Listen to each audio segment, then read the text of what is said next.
ભાઈ પૈસા તો લઈ આવ્યો હું ને. હું તો આના ભરોસે આવ્યો હું ભાઈ. અને હું તારા ભરોસે આવ્યો. એટલે ભાઈ મારી પાસે તો પૈસા નથી. મારી પાસે નથી ભાઈ પૈસા. પૈસા તો મારી પાસે નથી. તો હવે શું કરશું? એક મારી પાસે પ્લાન હે, હું આવું હમણાં.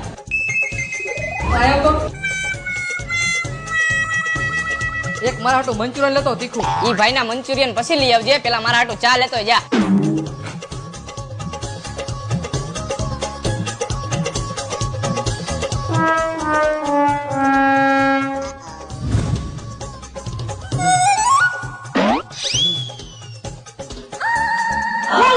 આ નોટ તારા પેલા મેં જોઈ હતી. ના, તારા પેલા આ નોટ મેં જોઈતી. આ તો હોટલ વાળાને કહી દો તો નોટ આઈ લઈ જાય, તારી ને મારી નહીં. ના ભાઈ, એમ નો કરાય. આ નોટ ને આપણે બે અડધો અડધો ભાગ કરી નાખી. અડધો અડધો ભાગ ને આવડિયા નોટ તો આખી હું જ લઈશ. એમ તો તને હું આ નોટ નો દઉં, અને જો તારે